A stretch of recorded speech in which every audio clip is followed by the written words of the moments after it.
Welcome to Double Life by Robert Lopez. Chapter 1. To think.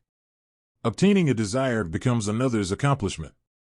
Believe that there is no beginning, middle, or end. Hoping a desire is still obtainable. Powerful light struck down to the ground with a blast. Burst of energy had startled a child.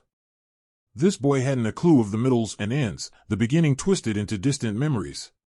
Cries came to him with power as the weather raged with a gust of wind. Waves crashed and wind howled, a temper approached. Mountains became warm, flooding villages. Lakes dried, killing ecosystems below. Fog covered the land and a vast amount of decay laying over barren topsoil. Trouble seemed to overcast humanity, a hero lay proud. In a heap of downfall, terror and darkness filled the sky. Destiny lay in front of a small family's door. A young lad named Jason never took regard for anyone for weeks.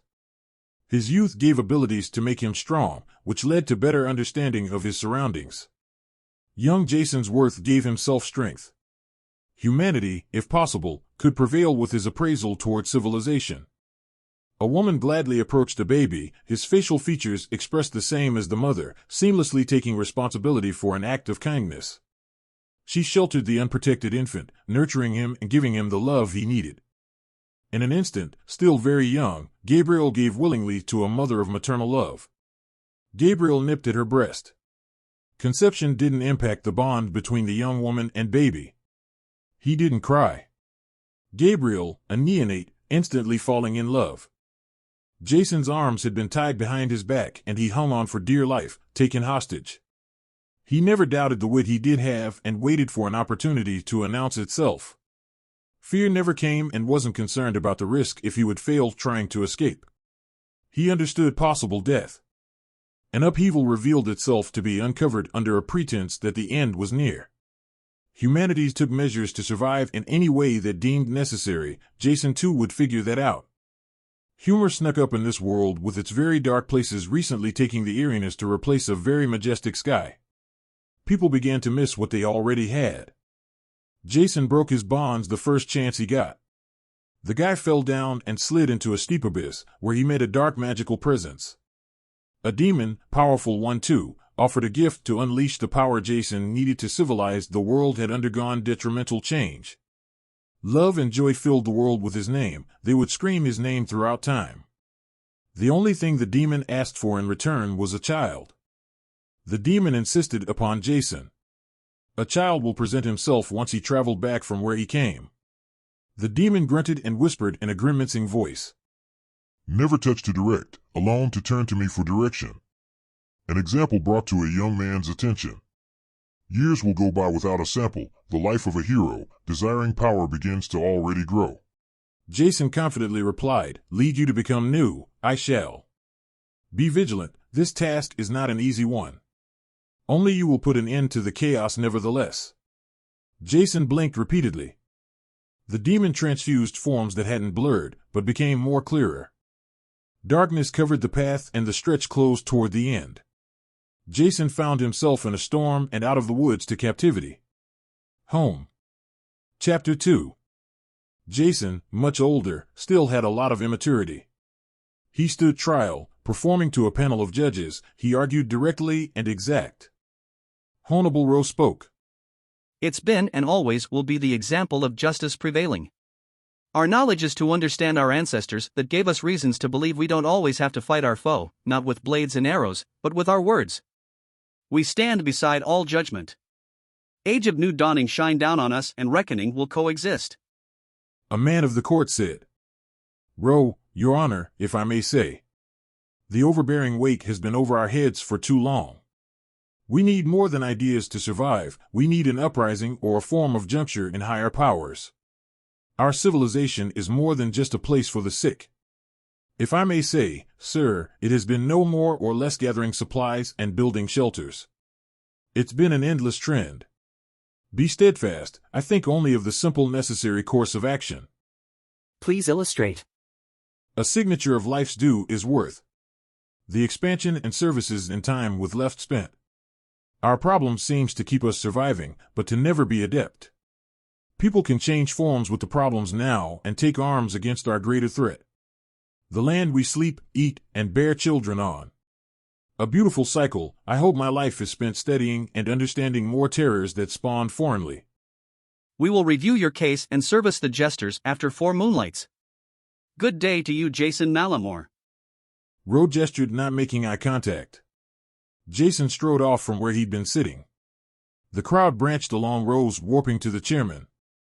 Jason walked through hundreds, whispering. Jason mentioned to the council of chairmen ideas and plans to help serve desecrated homes. He spoke with eagerness to grow into a politician. Short-tempered and consistently drawing points to obvious problems that took him high up a ladder that had been filled with liberals. He spoke with diligence and love for those in these precedent times. Money never seemed to be the answer, always searching for more, change and a better lifestyle were what desired. The man spoke fluently and understandingly to both sides of the point of view. He never held grudges either. Jason walked through the streets of Hold'em, a large city at the center point of his nation. The kingdom stretched to different points of areas, and pieces lay wild over a vast number of settlements. Hold'em used to be bountiful with plush land that brought different people to its part of the world. It had been timeless to imagine he would die here with a state of mind unsatisfied with chaos diminishing everything he held dear. Jason brought food home.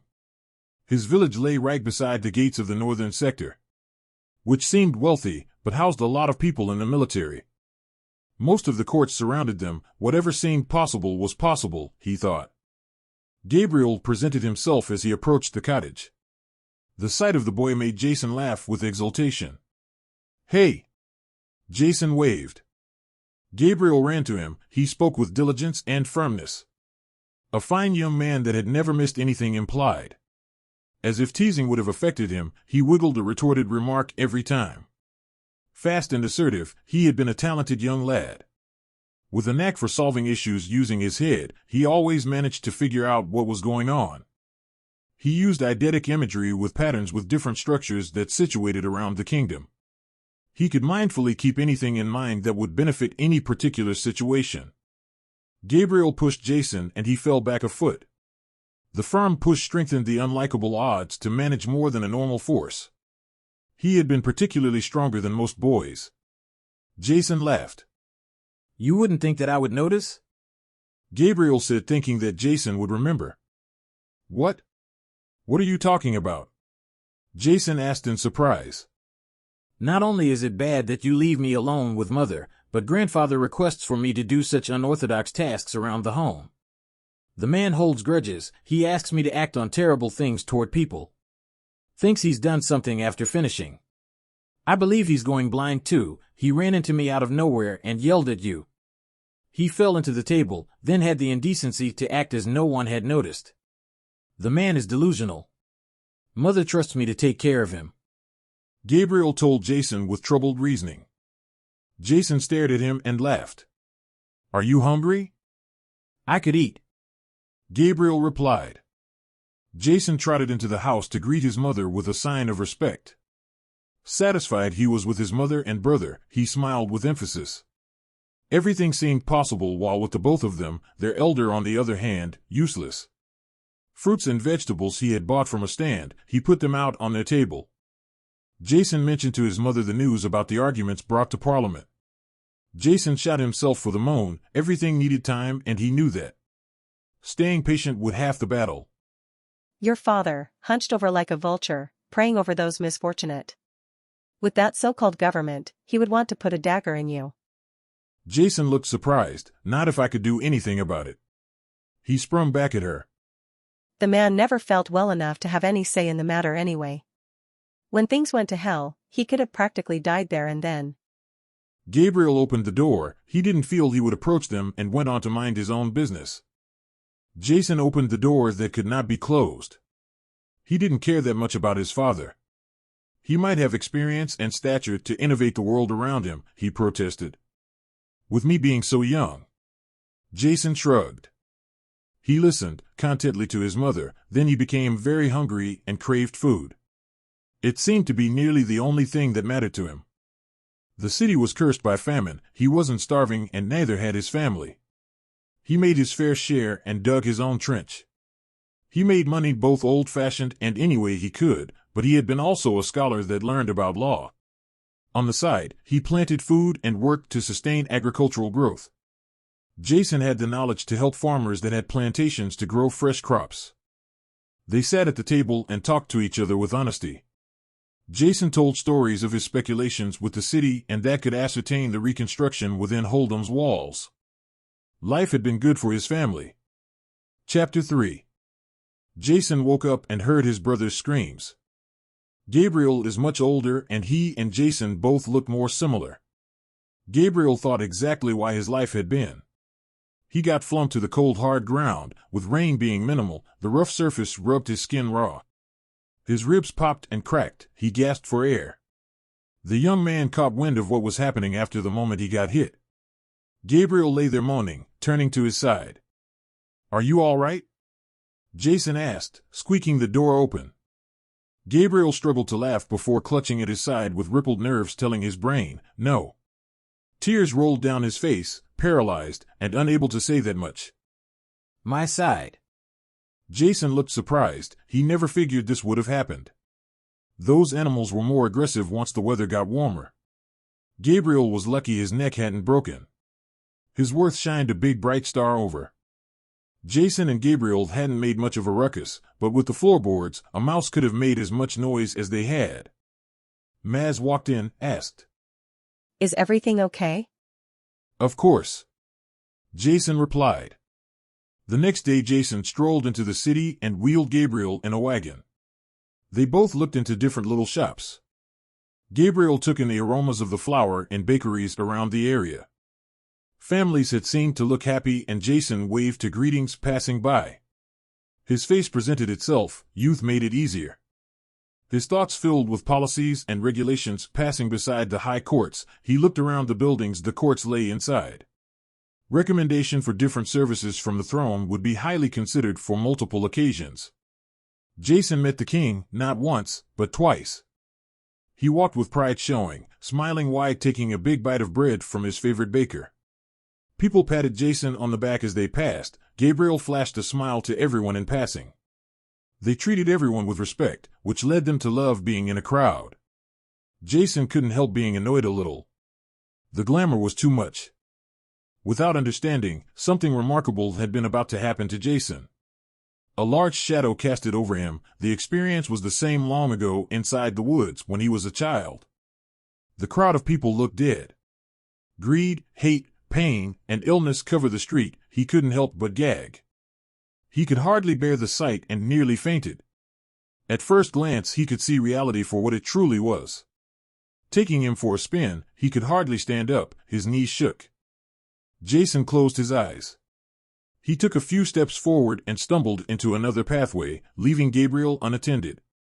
Gabriel called for Jason, no response. Jason found himself in an alleyway right off the edge of the blacksmith and general store. His vision blurred, he couldn't make out the figure that approached. Tell me, young master. Vulnerable as you are, right here and surely willing to help me, you are so capable of so much. He couldn't be more than a few steps away. His tongue stretched off to the side, brushing the side of the brick, still managing to speak. You will obey what I sow upon you, listen to what I conjure. Jason screamed, Stay back, demon. Sparks flashing from his palms, needles carving his skin, doing counterclockwise circles, grazing his palms. Jason screeched in pain, closing his palms. The blackened, red-eyed, horned beast towered over the terrified man, shooting a dark smile. It said, Heave warning to my presence, I would crumble this city to dust, must it be in my favor. You need not need more than I'll need you. Blood flows into each other's veins, water in a stream, the same fashion as we first met. I couldn't keep you from the only part that I desire. Be steadfast, it'll be less painful that way. The creature was unrecognizable, his features transitioned out of perception. Jason had to squint to make out what he had just seen. Filth and junk resembled a blinder to what was seen, still in front of him and unobtainable. His vision, unclear and untrustworthy, nothing came as a surprise. His memory traced back years to the night he first saw that mischievous beast. Its monster features overpowered Jason's good intentions, a stature that could exist in this world. Regret flooded him regarding life. Struggling to stand, he managed to jog. He felt liable, this could not go ignored. Considering all the possible measures, he thought about different important points. Possibly benefiting from keeping their distance, Jason wondered why Gabriel had been important. Jason bolted fast to reach the cart where Gabriel laid. He pushed hard to wheel his brother back home. They soared back, looking behind him as if something was after them.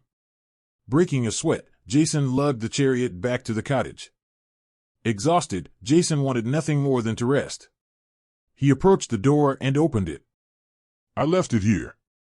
The old man stared at Jason. Why are you naked? His grandfather had been completely nude. Jason hadn't the slightest clue why. My clothes, I left them right here. The old man, terrified and freezing. He shivered and cried. Jason flung a blanket to cover his confused grandfather, then led him to take a seat. You'll be okay, I promise, I'll look for them. The time spent figuring out why this was happening to him, he considered life might have been controlled by this demon. The thought lingered in Jason's mind. Why taking place in his life now only brought more questions. Could the boy being injured have something to do with it? Jason ripped the robes off the line and threw them at his dazed grandfather. Chapter 4. The weather blew hard against their cottage. A mystery man knocked on the door. Gabriel opened the door. Hello? Yes, hello, young sir. I'm a man that's been traveling for a long time. The head of the household present? He looked behind Gabriel with an attitude towards something beside Gabriel. Gabriel managed to not notice an attitude, yet his full attention zoned in on the tall man. Gabriel's youth wouldn't ignore something in regard to anyone in that particular way. Ironically, his attention just diverted anything that might be common sense. Yes? His mother interrupted, pulling the door open. Yes, hi, how are you? Maz stared at the officer, noticing that he was looking at him up and down. He was skinny and tall. Taller than most men, Maz thought to herself. His clothes had been admirably cleaner, it had been raining. His military uniform had the marking of a higher officer, older, time that it would take to reach that rank must have been long. Now to mention it, there was something very off-putting about him, capable, but off. Yes, I didn't expect a woman to own such a fine establishment. I've had a little help. Indeed, I've traveled a long distance. In the southern part of the nation's capital, I was told to come alone. My services are needed at the high courts in the Edge East sector.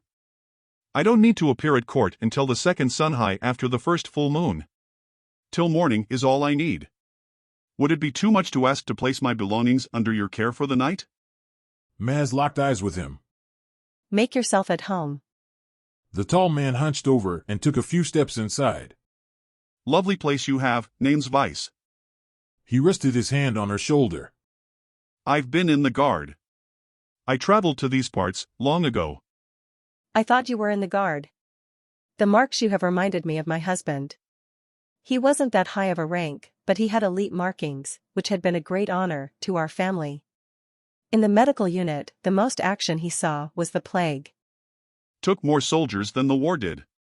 Vice looked around the room. My journey most surely was long. Curious? Would I, by chance, be able to rest? I've been trying to rest for tomorrow, looking forward to it actually. His facial features changed, looking into Maz's eyes, like a soulless creature. Tea? No. She continued to look at his face. Gabriel's room is the second door on the right. He walked toward the room.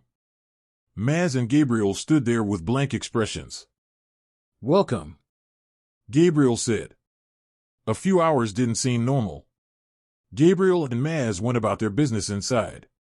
The both of them hadn't accomplished much, moving inadvertently. Jason walked in the door. Hello. We're just moving things around the place, getting ready for sleep.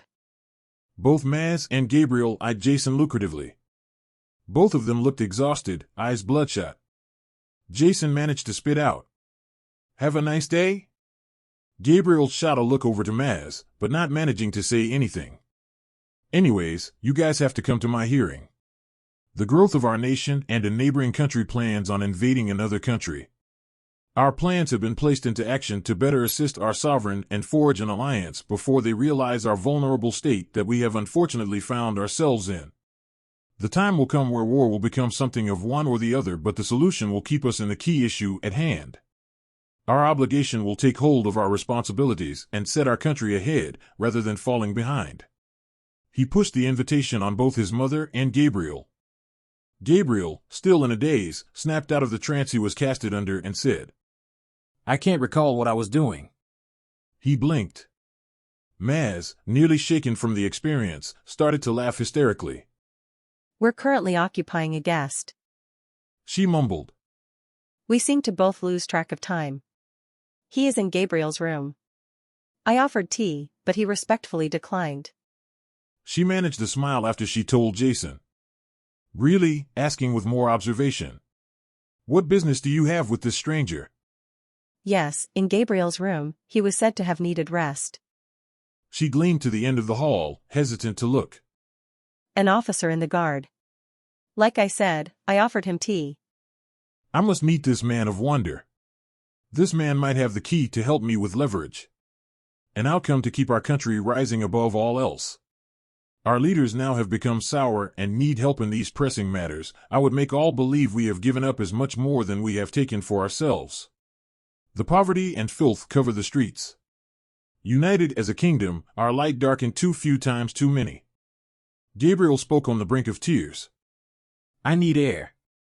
He walked toward the door mumbling to himself. I'll care for the animals. Jason looked at his mother. Everything all right?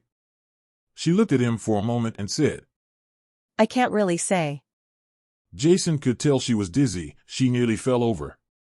Jason took a few steps toward the door and started to hear a sound of a muffled assortment of different things being said in different languages. Maestro, estoy donde me necesites. There had been scratching coming from the top of the door.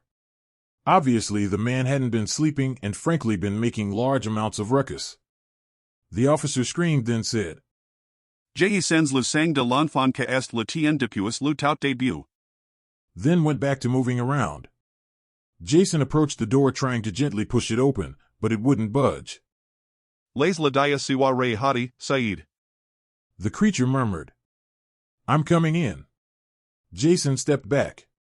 He lunged forward in triumph. He was no athlete, but his youth and hard work had given him muscles as a farmer would. The kick snapped the door latched, swinging the door back, hitting the wall.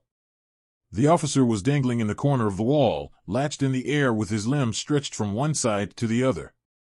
His body looked as if they dangled out of their sockets, yet still having control over the movement. The creature looked as if he had been eating something, maybe an animal. Jason wasn't sure of that. The once officer that Jason's mother believed to be good turned out to be a blood-sucking demon. Blood spattered with each bite, covering different parts of the room. Jason nearly fell back. The man's heart nearly stopped, leaving him breathless. The moment called for an escape. Maz took a few steps towards the door, and when doing so a remarkable loud sound rumbled from inside Gabriel's room. Jason glanced at a large twisted creature with a wingspan of 11 feet. It rotated its torso the opposite direction and vanished along the top of the ceiling. Managing to turn around, his eyes rested upon that brief horrendous scene. The creature crashed down onto the floor, doing a half semicircle to rotate its disfigurement back to its elongated skeleton. The demon drooped over itself, picking himself up, while its arms and hands readjusted to where its body intended for them to be. The sun had been down, but still early enough to still see. Jason burst through the door after his mother, which made Jason do a little spin and slam the door tight behind him. Gabriel. Where are you? Maz screamed out. Gabriel was in the distance yelling back to her, reassuring he was still near. Jason, still in disbelief, held his ground. Run! Jason told Maz. He looked at the doorway with a knife he realized he was holding, but was relieved he pulled it out to direct it toward the demon. He reassured himself, though feeling royally screwed. The creature squeaked the door open with Jason standing there anticipating possibilities. He glared into the old man's face, the skin stretched so far back, his jaw dropping down as far as it could without ripping. His ugly disfigurement sent a ripple of chills down Jason's spine. The terrified man flipped the small sharp blade over in his hand. He thought as hard and direct as he could. It charged as an animal would, with its hind legs overlapping the two front, with blood dripping from his mouth. It had been only right that was how it could move. Upright, Jason held the knife firmly in front. In the sudden movement, he jolted the knife upward while the creature was going down on him. The creature wailed, spasmed, and mangled on the ground. It seemed to have been in antagonizing pain, yet the thing didn't give up as easily as Jason would have liked. Gabriel and his mother made it pretty far in the distance before the demon ascended back into his original self.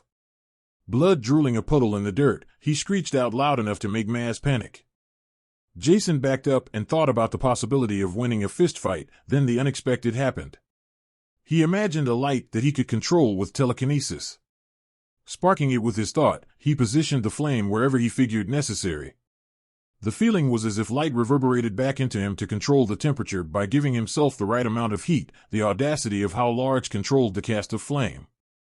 Instinctively becoming second nature, knowing the exact desire, a flurry of sparks rattled the ground with flames rising high around in the direction of the creature's disfigurement. Flame cornered within, Vice spoke panicky. Mighty as you might consider yourself, it'll be he who knows you better than your own self. The closer it had gotten to the outside of the circle was a sure indicator that it wouldn't make past Jason. Jason's palms felt needles ripping from his skin. Pain that never faded to only grow worse as flames lingered underneath. He screamed as he held his hand to cast flame at the demon. With exasperation, he closed his fist. Line scepter limbs from 5 different points, drawing into the center to explode at each end, popping his head clean off. His vision faded black. Pain rushed to his head in a sudden burst. He couldn't take the scrutinizing pain. He fell to the ground, foaming from his mouth. Gabriel stood over him, crying. I wish I could have done something. I'm so sorry. Hugging him tightly. Jason woke up after an hour.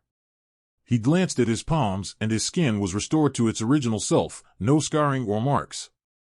He embraced his family that had waited for him to wake up. Chapter 5. Gabriel spiked a man's chest. Relieving ecstasy rippled throughout his body. Gabriel had grown. With time passing faster than he could have anticipated, he already outgrown the beginning stages of adulthood. At this point, he was no longer a child that worked around his cottage and that took care of his grandfather or mother. Someone that had been barked orders by his older siblings. Even though it was never like that, he became strongly independent.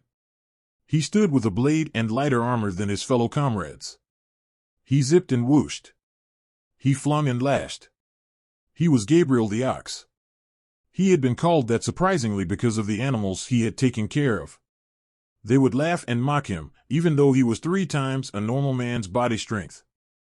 Gabriel swung down his blade without remorse. The blood clumped with the mud, which covered the bodies that lay on the ground, alongside most of the men in the front lines of battle. Gabriel yanked his blade out after lodging it into a man's side, thrusting it upward to slip the long sword out more quickly. He parried 1, then 2. Punching one of them in the face so hard, he was knocked clean off his feet and thrown back unconscious. He allowed his enemy to drive into him, with comfort, maneuvering his sword. His enemy's balance drove him into Gabriel, snapping his arm. He then latched onto his neck, rotating it and yanking it upward slightly, making a large crack. The man slid to the ground limp. Gabriel would ready his sword for another attack. The nations have been fighting for years and have broken treaties for reasons that could have been resolved by communication. One nation would mistake one side for another, which couldn't be distinguished as a trade or not. At last, most nations had been fighting a war, including Hold'em. The Thrills had actually sent different men to grow a relationship with other nations and led them to impersonate a side that they weren't exactly told to fight for. Chaos spread all over. The throne then ordered an end to everything that started the war, for which that was the reason Hold'em had been fighting to begin with. With it being that the king would no longer support the kingdom that would turn and deceive the soldiers of Hold'em. Ever more revolting against their ally, opposing the threat that they would be conquered by who would be driving war against them. Ending this fiasco, King Larry sent his best men to fight against Valadium, to kill the king. Gabriel had joined the guard, then later transferred into King Larry's army. He fought for Hold'em, which made Jason very proud. Once the king conscripted Gabriel, Jason had implored him that it was an honor, the most pristine recreation. The army served under King Larry. Hold'em was a part of the nation astronomic. Hold'em and King Larry signed a treaty with King Joe, which had been abolished for the reason being that it had served them for 6 years of war, which in King Larry's defense benefited him none. They had been at war with the West, which lay near the border region of a country called Kendall. War fought, directing it toward Valadium and the halfway point of Hold'em and Valadium. This led to King Larry's serving Joe not much longer. King Joe later went to give King Larry backlash for not supporting his troops in battle and later discovered sabotaging a convoy of food sent towards Hold'em. The forces urged toward King Joe and would stop the point of Hold'em to ever be relinquished. This heaved King Larry to start with preparations to hold an eye toward Valadium. He would soon later devise a plot to forward his troops on an advance toward Kendall and keep his army back to conquest against Valadium. The nation served under several kings, and that drove power into the hearts to divide and conquer. The nation served under several, but Gabriel withheld command under any hierarchy besides themselves. Power ran course and the vein flowed between the nations and brought power that could indeed be the answer to the end for man upkeep in these cities. Gabriel had not hesitated and took life after life as if he was the one to kill. Spear and brothers kept reign, they marched through evens and ends to bring down hard support of fallen men. Brought inward toward the walls of a barricade to advance toward the gates of Valadium. As arrows rang, so did trumpets, drums, and screams. The war had been outrageous and grotesque. It's as if the end of the world was at stake. Murders, thieves, and demons of their own kind rang through the air upward and over the walls of Valadium. The gallop of horses and clanging of swords filled the breath of onlookers and echoed through the muscles of swingers. The man didn't serve himself, he battled hell. Gabriel did not give in to the rest of the fallen and did exactly as told. He never felt the intention to assist and did everything profoundly. The way he maneuvered each counter, snipped the hanging cloth based on the battered reflexes of not getting hit. Memories soared through Gabriel's head. He thought of better times while he was still young and how his world was flipped and diverted into destruction. He thought of it becoming the only way. The pain. He could help, he had been doing good, even if it felt wrong. The pain of being tired numbed everything beside thought. His strength was brought up from down in, due to fatigue, survival became a natural instinct. He cut through men that watched others bleed out, he moved majestically. The sky ran colors of gray and blue, as far the light seemed to be lit, the day couldn't seem to get darker, flames and flashes of blood replaced the sky. There couldn't be anything else visually impactful as the sight of battle. Gabriel, though not only had been tough, he only prevailed against this threat of evil that had cursed his country for the past 6 years. General Bell. Gabriel with his back turned yelled over his shoulder. It seemed that the front lines had broken through enough to make it into the walls. He knocked a sword out of a man's hand. Kicked him, impaling another soldier. The hard ripple effect of our men has shocked them and left them shaking. King Joe, with this day, shall breathe his final breath. General Bell fought with glory and clashed with individuals, keeping men at bay. He turned and picked soldiers off the ground to put them back in battle. The man managed to groan out. Agreed. Should be able to push inside and hope that one of our men can have a clean shot. Gabriel said to the general, talking to a scout to message the other men to direct toward an area of the wall. King Larry's men synchronized a line to break through the wall of enemies and to track down King Joe. They seemed to advance through different sections of battle, which left different sectors open to flank. They funneled inward, swiping down, then managing to break through, pouring into cracks of men, seamlessly invading their defense. Remarkably, General Bell hasn't lost a battle under the title of general yet. His strategies made him the smartest man on the battlefield. He was surely getting older, he just managed to keep his mind on the fundamental aspect of war, instead of a suicidal errand. He was indeed a respected man, which gave him an upper edge against an army that consisted of slaves and criminals. The other men haven't been rotating as we advanced in our siege. That's not to say we have the upper hand, by all means. Our quadrant would be best to take a direct attack straight on. Our archers will counter-attack against theirs. Gabriel said with a shield in hand. We'll have plenty of men to stay back to fight. General Bell, with his expressionless face, unsheathed a crossbow. He tossed it to Gabriel, and along with it a quiver of bolts. Gabriel said nothing and knew exactly what he had to do. He nodded his head in approval, then sprinted off in an upheaval. Men followed him the best they could. The best of the best couldn't match what Gabriel was worth. He couldn't help but to work with his men and consistently appreciated the effort put in with his fellow man. The war was not over yet. They would still have to make it up the wall. Gabriel and 40 men charged through the frontliners before the ringing of arrows hit the dry dirt.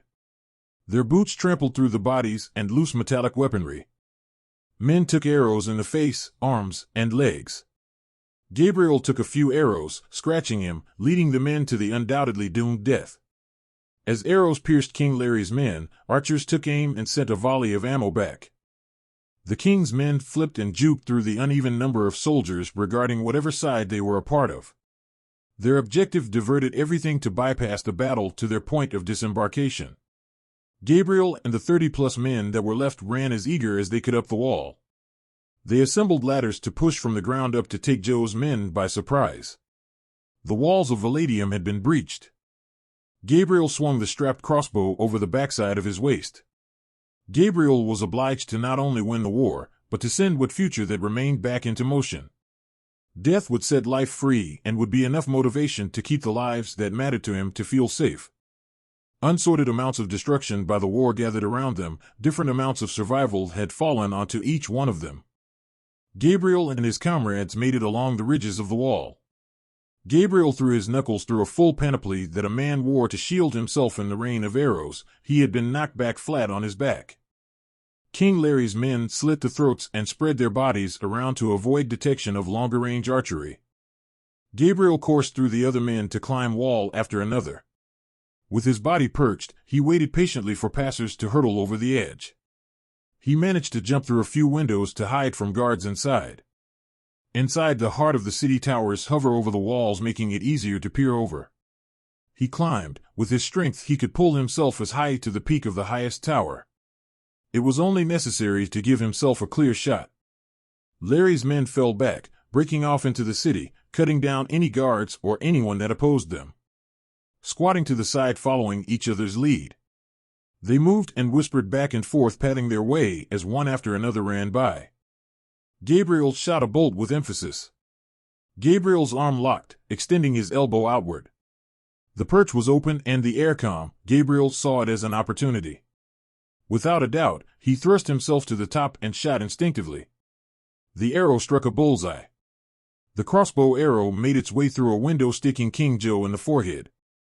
King Joe stood on the balcony, never leaving his eyes off the war. He had been the only one surprised that the wall had been breached. He stared with appalling shock. He trailed through the path King Larry's men left in destruction. Before Joe managed to cry for his guards, everything went black. The king's balance left him falling over the edge. The crossbow had killed him on impact, yet it only made it seem more surreal. It would finally come to a close. The battle gave word that King Joe was assassinated so that the army's fighting could halt. The wonder of what was about to happen next flew over Gabriel's thoughts. He took the shot, and the armor that surrounded the king clumped to the ground, a large sound of broken bones and blood splattering the brick pavement. The burning image imprinted inside everyone's skull as the onlookers surfaced from the other side. The men cheered loudly. They didn't try to signal for any of the other men in the field, just cheered. The day victorious, they had to ransack the city or burn it where it stood. Instead, Gabriel and the king's men managed to make it out unharmed. Gabriel glared into General Bell's eyes. He mentioned to him of the great relief that it had been to see a tyrant being brought down. We could have burnt it. Stars started to appear in the sky. We would have a lot more than a battle to deal with. We would find ourselves nevertheless relenting against a bigger threat. We are a big nation, we are. The only naive thought behind this whole battle was to stop the war from spreading to us. General Bell explained. I understand, sir. I figured maybe for entertainment. Gabriel grunted. You still talk with youth. General Bell shook his head. Illuminescence broke the chit-chat. The sky bubbled with clouds and Gabriel started up along with everyone else. Gabriel stared up to the sky. he heard men talking about it. The men started to act presumptuous towards staying longer. General Bell agreed to the notion that it was a good idea to not stay longer than needed. We're moving out, men. Grab your weapons and shields, help the injured, we need to look out for any attacks that the enemy might oppose. Be steadfast, we're almost out of this, men. A storm started to brew up, and Gabriel glanced toward the wall of Valadium. It made him feel protective. He needed nothing to satisfy his thirst for vengeance, no lover, no children. He never planned on becoming a warrior, yet he made his oath and was dignified to hold to his word. Chapter 6. Jason cheered people on. He looked at different parts of people, looking exactly as Gabriel did. The man talked firm, loud, proud, and with dignity. He held the stand with power. He talked as everyone listened. The room had been packed with men, women, and children. It was open for the entire city to watch. Jason yelled things: authoritarian, coercion, and hypocrisy. He would look around the room. All my fellow men, women, and even children have a role to be played in our place in this universe. We are here for this reason, so that it can be the matter of greatest importance. We stand together, with our ruler, King Larry. We appreciate his existence and support anything he might dictate. We don't stand alone. We are not his slaves, and he is not our master. We have a ruler. Our stand against Valadium ended 3 high suns ago. The battle took siege under the command of General Bell. Many men fought bravely and made many sacrifices, either with their life or the life of their comrade. Personally, I have a family that serves King Larry's special forces. I too was surprised to find out that my brother would be coming home. My brother and men personally made things right by executing General Bell's strategic military planning after running different scenarios under precedent action. They archered their way into Valadium with force, needless to say. Battled and killed as many King's guards as they could essentially muster. With a golden crossbow. My brother pulled the trigger, unleashing the string, soaring an arrow right into the face of Joe. Jason paused. He glanced around to everyone listening.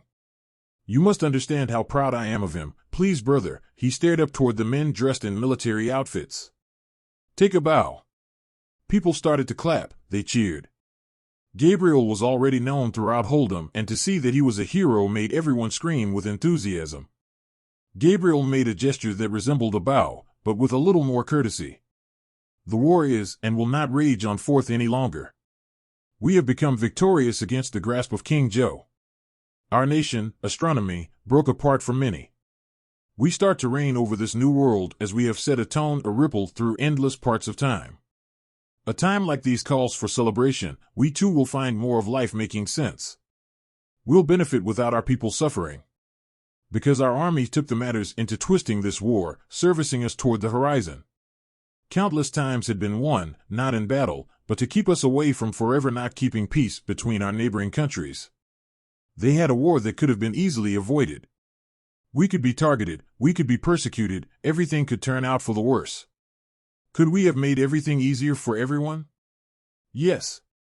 Countless lives have been spared, and proudly announce everyone else's today from here on out. We sit at the top and the end is our beginning. The crowd roared and shouted. He waved, thank you, and walked off the balcony. He sat in as an informer for the king.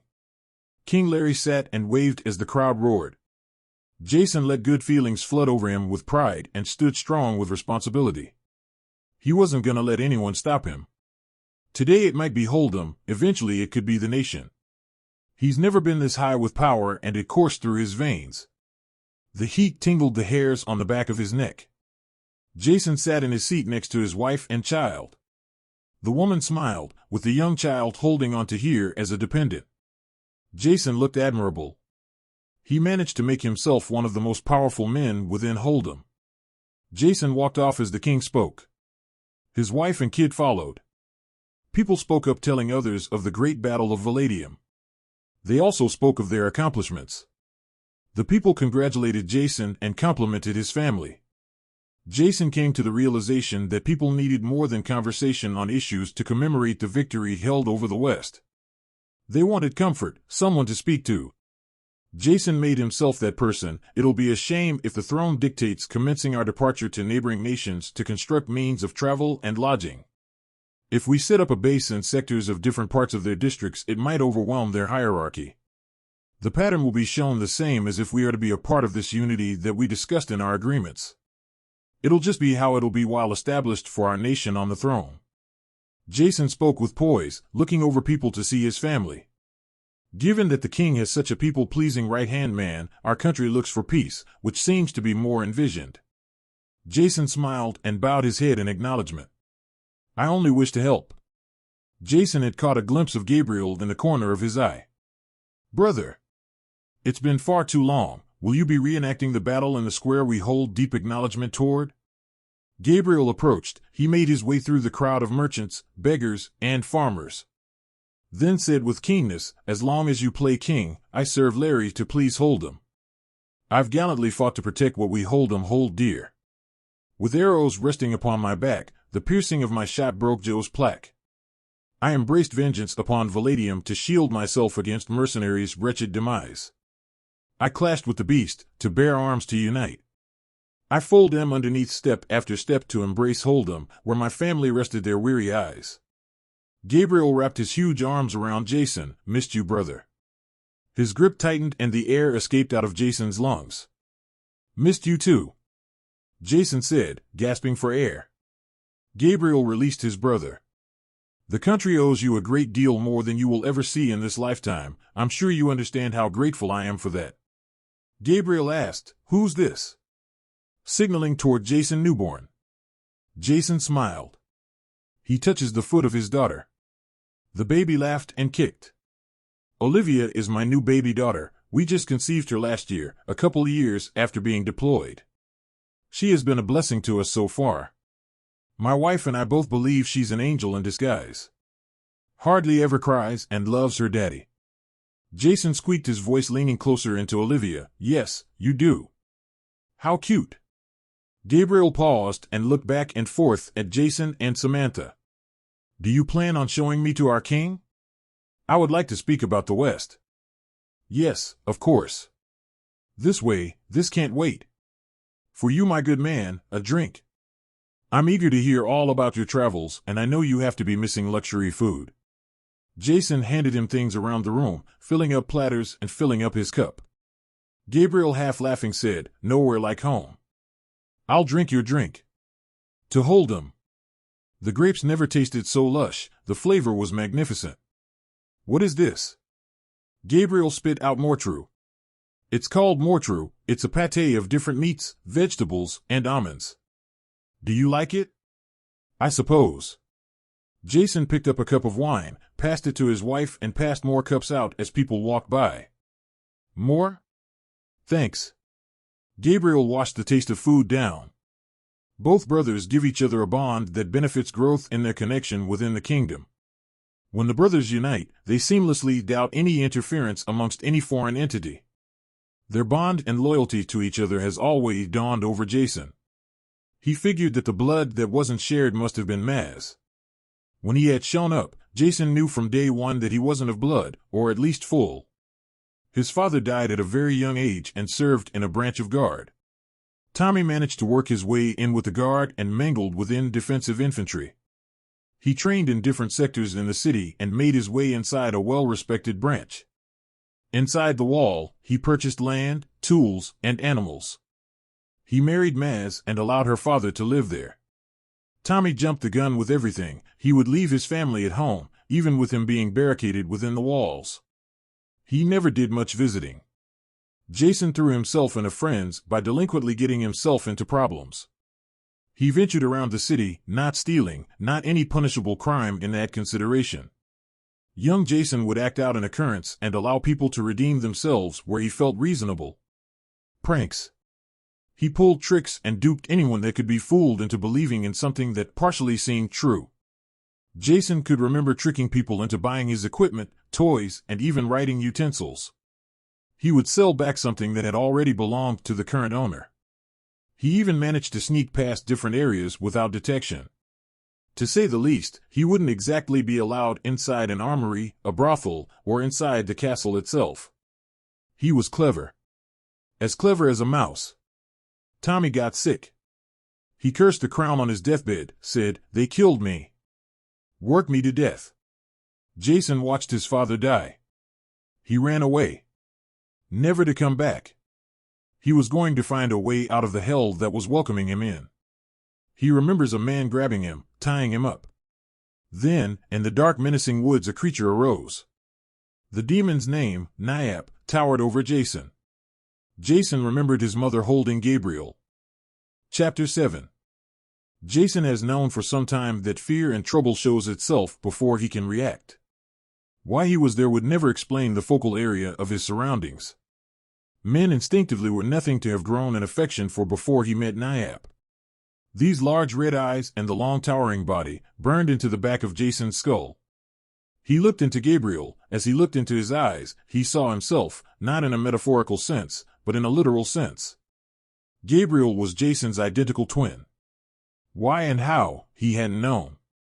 Maybe his father's genes had been just that strong, or maybe, just maybe, Nyap has had something to do with this from the beginning. Never touch to direct, alone to turn to me for direction. An example brought to a young man's attention. Years will go by without a sample. The life of a hero, desiring power, begins to already grow. The voice spoke in the back of Jason's head. He couldn't betray his friend. His brother. Gabriel meant so much to him. Gabriel was important to him, but also the totality of Hold'em. He was King Larry's best warrior. The strongest in the land. Men worshipped his strength, speed, and perception. His foresight overlooked possible outcomes that generals have only obtained through experience. There was more than meets the eyes with all of him. Hold'em needed him. Someone that stood strong against enemy lines. To take charge and initiative, also mantle fear and use it in battle. Death never fazed either of them. Both Jason and Gabriel never would have figured to have this much power, and yet, this creature calls to him to betray his oath, his family. Jason felt a surge of eagerness deep down in his gut. It held him upright, yearning for more. He urged himself to take what did not belong to him. The young killer screamed out as a warning. The fear of losing his brother caused restraint. Jason scorned his nature. He practiced willpower, which gave him confidence. A fire burned down deep inside him, which in any uncertain situation, he'd been gifted by the same thing that kept him distant from his shared blood. Both Jason and Gabriel attached more life than that of what would ever come in between them. It isn't what obligates the passiveness between the two brothers. The two looked into what connected their losses and held on to conceptualization that neither will die before one or the other gets what they want. Gabriel held back everything. Emotion, concern, intent, even his glory. The man had locked doors and mountains to climb. The meagerness drove a lot of people astray. He felt friendly enough toward his brother and fellow soldiers, but there was a deep hole. An abyss of sorrow that drove pain into the triumph of battle, and the surrounding people that stood around could be mistaken for dead men. "How's Maz?" Gabriel asked. Jason laughed and shook his head. "She doesn't want anything to do with war. She's been a pacifist for as long as I can remember. I talked to her around the same time you came back. I've been meaning to take my daughter back over there to visit." Samantha cut in. "We try to include her in our life as much as we can. Jason tells me so many positive things about her." She held onto Olivia. She then smiled at Jason. She still denies ever seeing that man shift into a vile creature. Jason spoke in an unconcerned fashion. She doesn't want anything to do with her home. Even if she does deny seeing what we all had that night. She doesn't feel that our cottage is of use to her anymore.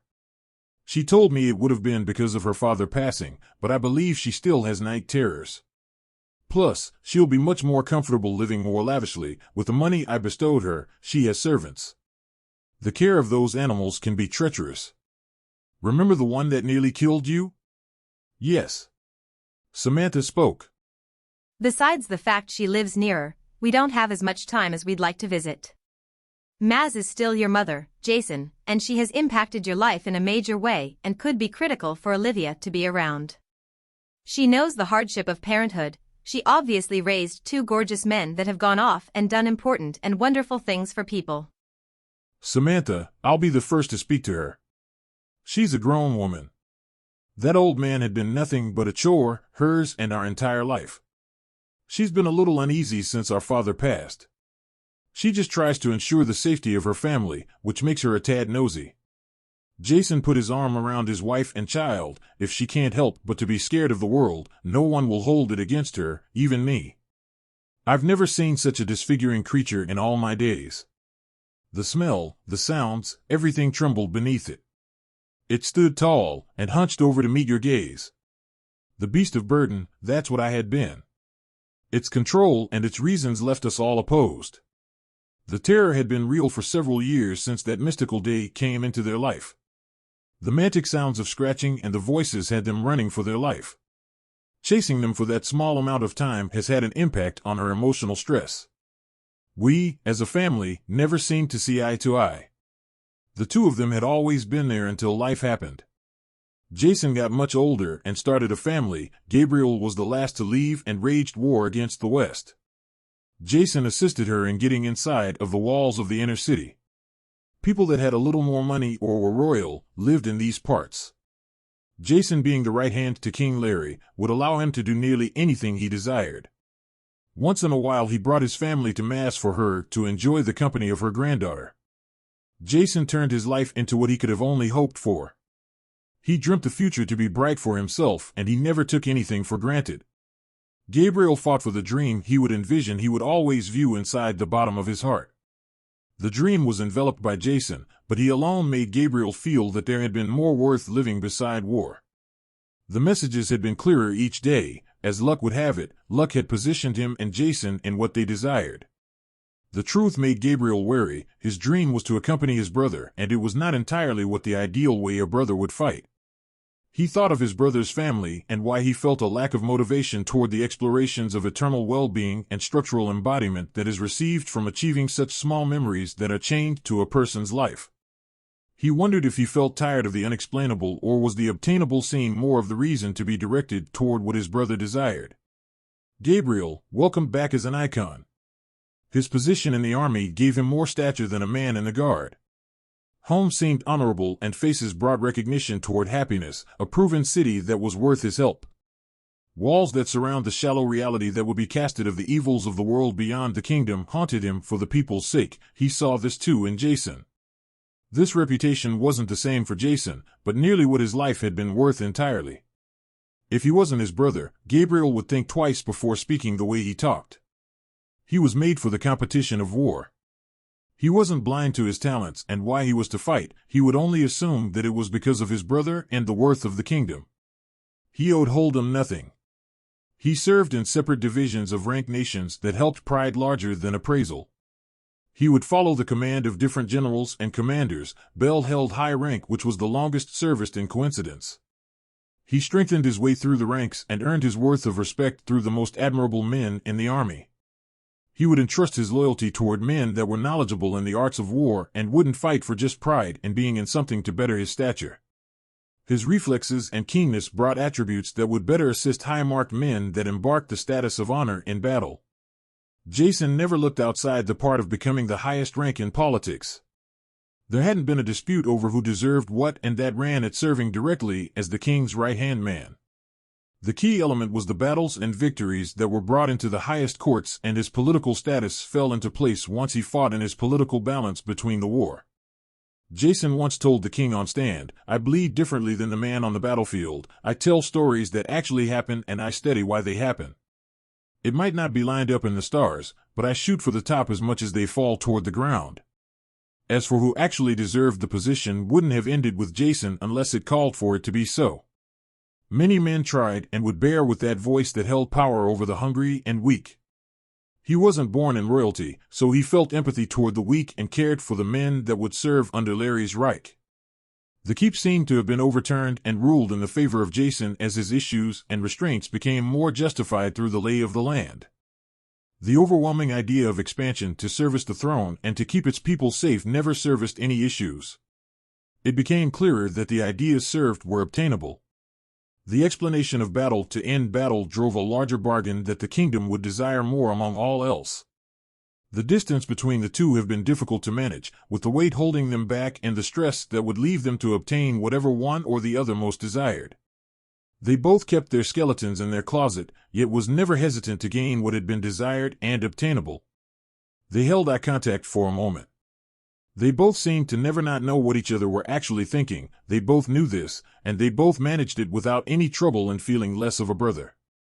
Chapter 8. Maz drew out a breath. The woman held responsibility for a lot more than just her mind. What lingered inside was the unexplainable and uncontrollable urge to panic. The anxiety flushed over her when she would be around people. Even her own sons drove something into her lower stomach that made her mad. She recognized that they both have complex lives. Their attitudes toward everything happening left them dignified toward something more than she could muster. The boys lingered thoughts inside her that came to her with realization that they had to fight to the brink of death, and as a child, nevertheless. Never taking no for an answer, their youth had served them tremendous, and with Gabriel being a stranger, he wouldn't go astray as long as Maz lived. Maz grew gray with tired worries and became more depressed as the time went on. Gabriel of course was seen shipped off to fight for something that didn't serve more purpose than the king's own selfish thoughts. Even if it had been to rebuttal, it was Larry's war to gain power in the nation. He would just see it as a loss of whatever he did to suffice. Gabriel, her sweet bastard baby, laying his own life for a type of man that petty greed and feared death with allophobia. Holden would love nothing more than to see the death of the ones closest to her, to serve him more power and control over the throne. The king sustained no joke and honored his vow to rue anyone that might serve a threat against him. Wasn't anyone denying that or him? The people subdued the dying part easy, and the king never threw it back into their faces by making it disrespectful. They would cheer and shout with glory with those men turned into beasts. They fought with pride in being the best that could be mastered.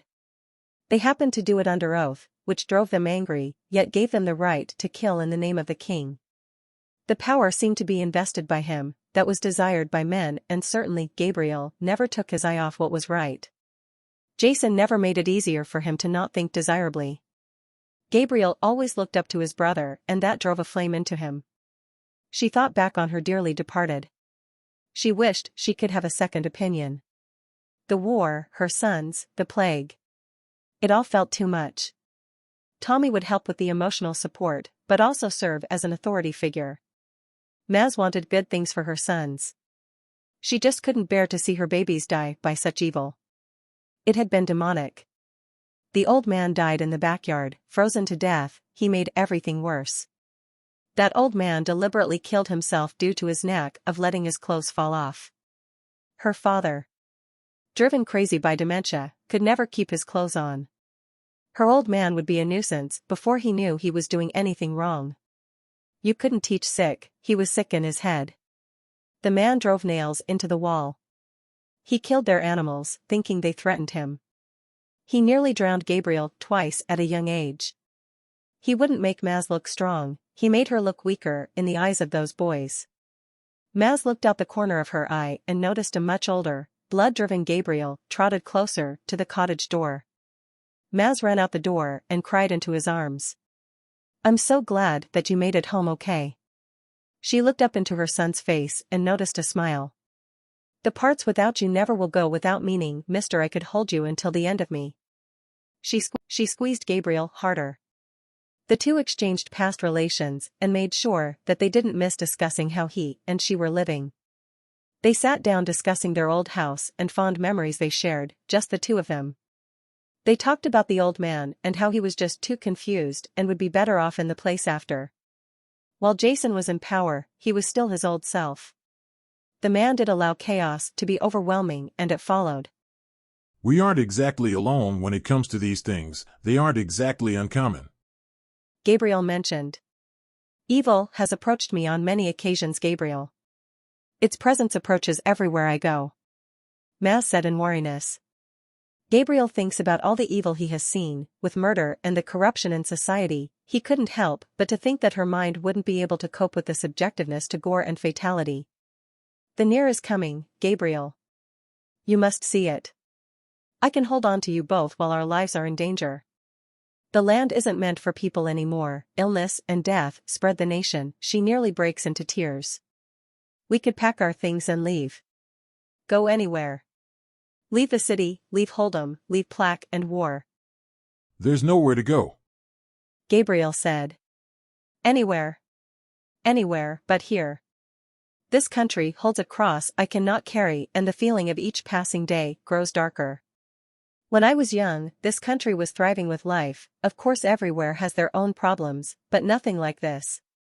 With tears in her eyes, a dark shadow shifted back and forth across the wall. We can't, you can't. We have our lives set up here, it's our home. We need to be stronger for each other as we have always been. He bellowed. Leave tonight, pack everything. We'll travel to another nation. Be here no longer to fight for our neighbors. We will never live a day with regret. You can still fight and serve. It would be for a greater cause and our family. She said hurriedly.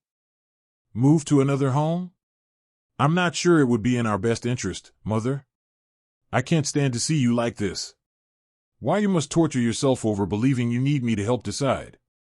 He said sympathetic. No, I'm not as strong as I used to be. I doubt that I can do it alone. This city, even now, haunts me until my insides hurt. A new kingdom, a new land that goes untainted with this evil. She spoke. He took his eyes off of her for a moment. That monster came from another place, a neighboring place at that. What about that? He remarked. You know as well as I do that couldn't be true. That beast was not of this world. Lied to and cheated, his hex that cast it over you and me. She burst into tears. My memory still serves to be good enough to not forget. Why must I be cursed with this shadow, this overbearing weight? Can't I come to gasp that I can overcome the demented figures that fly across my face? My eyes go wary, a cloud covers my vision in this precipice. Her eyes started to swell. Gabriel focused on the door. He lost his senses and zoned on something. He began to transfix on nothing, while not anticipating his mother swinging her arm at him. Maz hit him on the chest saying, "It's like we are being watched."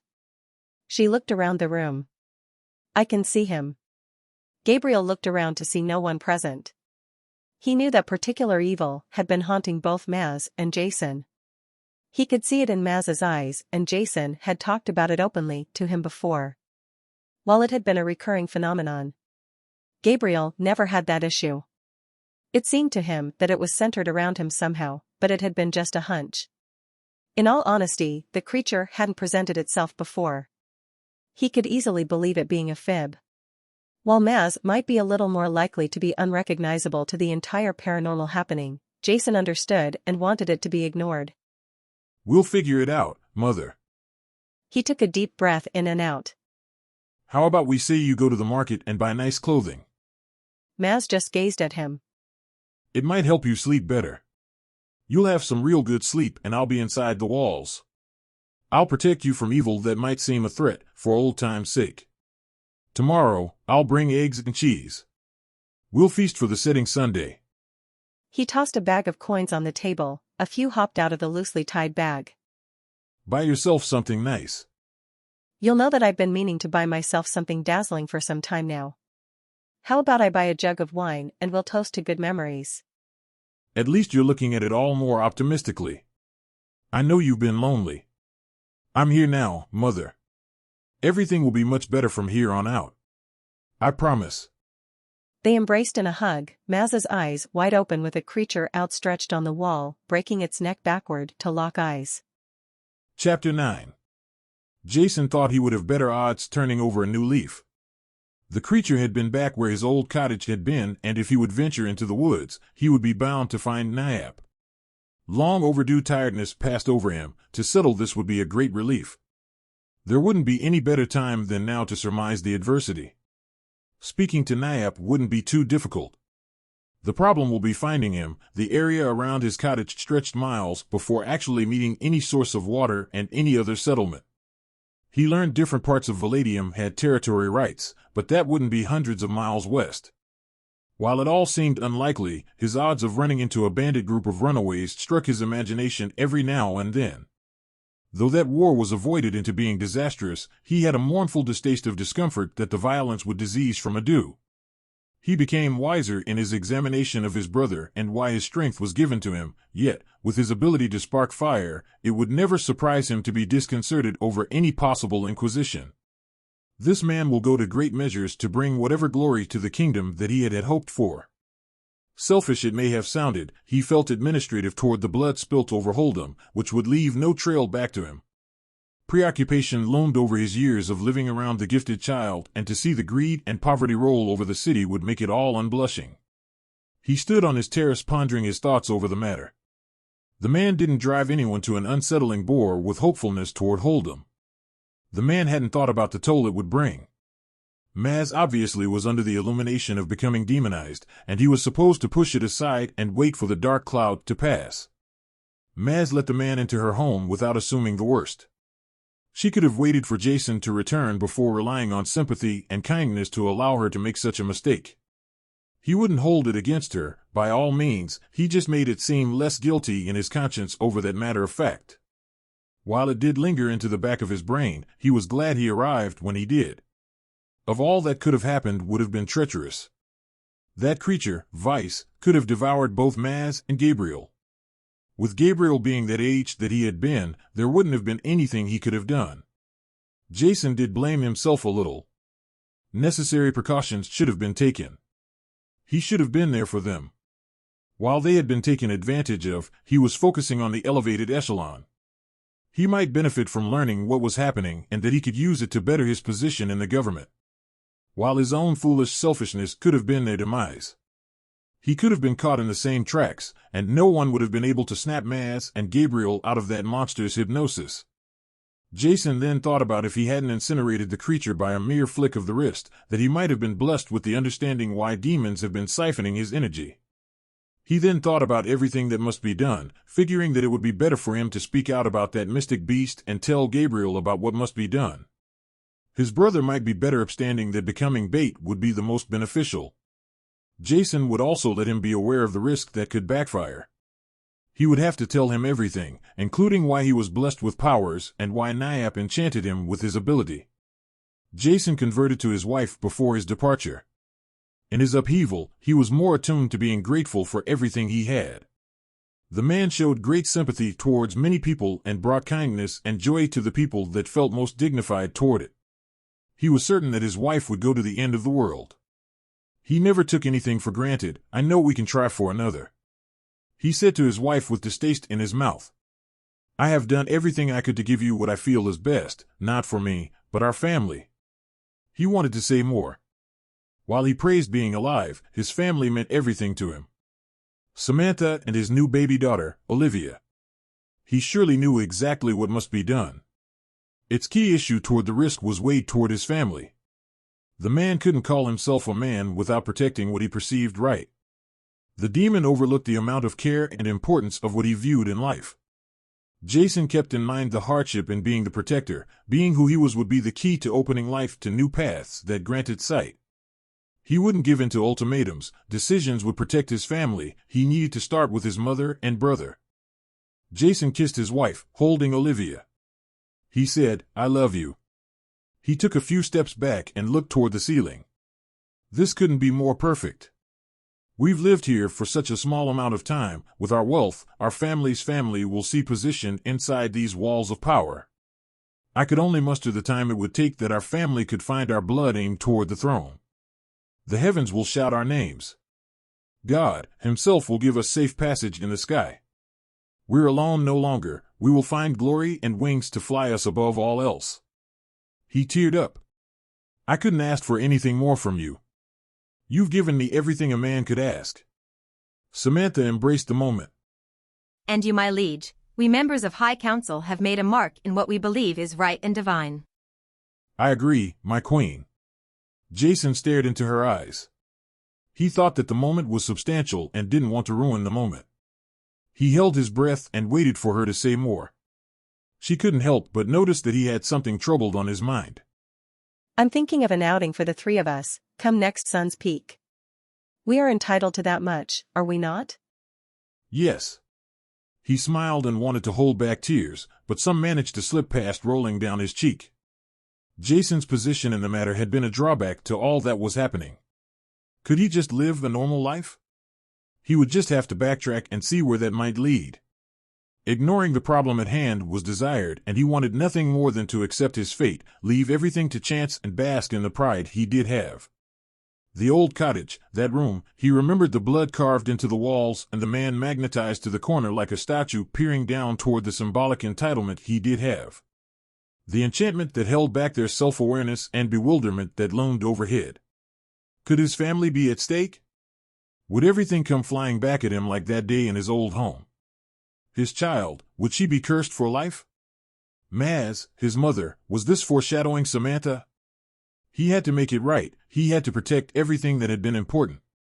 What ran back and forth in his head was where he was that night he met that diabolical demon. When it all had happened, he remembered a path, a long, narrow, sacred path with towering branches that carved an arch overhead. This memory brought him back to that moment in time where life accepted fate. Feeling it all and taking it in as if he was there. He could smell the wind, he could hear the leaves. The voice called his name. Jason.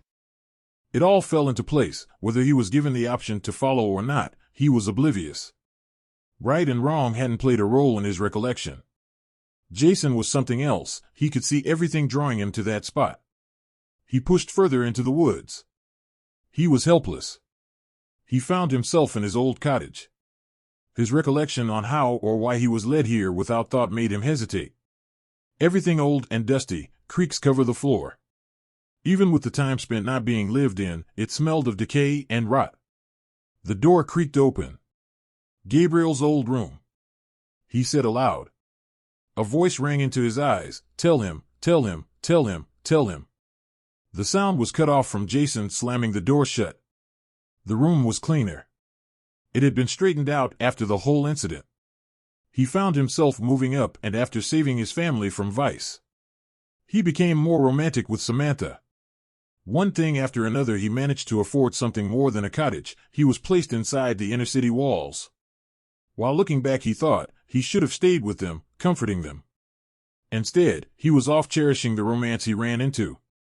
Once Gabriel left for war, he thought he'd better move his mother into something more comfortable. She gladly accepted. "Anyone home?"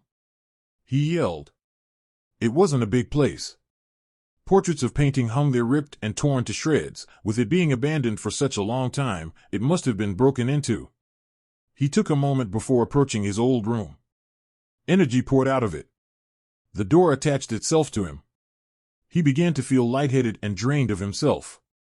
Whatever had been drawing him inward, the feeling seemed right. His mind and body embraced attraction toward the center. He pushed open the door and walked through. Chapter 10. Jason's thoughts were stuck inside his mind, and it raced a lot harder. The images blinded his memory and color flashed brighter. He felt familiar, but slipping in and out he recognized his old self. Jason became his younger self. He didn't know why and felt vigilant toward everything that didn't spark his curiosity. It hadn't seemed to be reality, or that he could remember. How did he get here, and why did it seem familiar, like a memory? He walked faster. He didn't want to make a lot of noise, so he didn't run. He escaped the shrubs. Cuts and scratches covered his arms and legs. His face was covered in dirt and blood from whatever he cut his hand. It had been wet out, but it wasn't raining. Mist covered the backyard, and he approached the old cottage with his body aching. A voice in the back of his mind told him how to walk. Everything inside was leaking out of him, the energy and the irresolution of why and where he was felt uncertain. Jason walked through the door of his home. He approached Maz with a baby in her arms. "A baby boy," his mother said. "You'll never live without a friend. You'll teach him to be just like you. They grow up fast, so I need you to help me mature him, like I helped you." She took her eyes off of Jason and looked back at the infant. Hate swelled up inside of him. His mother with a new child, why was it here? Why would he come back home? How much time had passed since he was gone? Jason walked outside in a tantrum. He marched to the side of the cottage and pulled a rock from the corner of where the cottage sat. He dug with his bare hands deep until his fingernails started to bleed. When he had finally dug deep enough, he went into his pocket and pulled out a key. Once the key was inside the hole, he kicked the dirt back in. He struggled but managed to cover the hole back up with the large rock. Jason stared at the spot that he had buried the key. Time seemed to pass, day and night passed over the spot. Grass growing, covering, dying. The rock sunk deeper into the soil until he recognized the spot. It was still there. Jason closed his eyes. Jason sat on his cot. The walls were torn to shreds. Pieces of furniture covered the floor.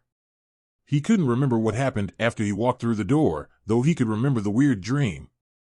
The room was rearranged to cover damage done by a beast. A creature manifested inside his home so many years before, there might be a possibility that its spirit was still present.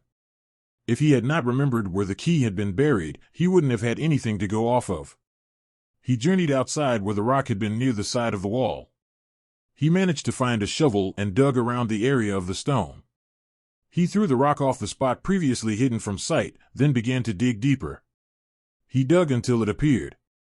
The key was long and gold, the bit of the key had long sharp ends, and the bow resembled a small demon that lay in the middle of the pentagram. It had not been a coincidence. He walked back through the entrance to the path that he recalled walking out of, vaguely remembering that it was covered with shrubs and thorns, and branches that stuck out every which way, which scratched at his cloak. Jason threw the hoof of the mantle over his head, blocking any twigs from scratching his face.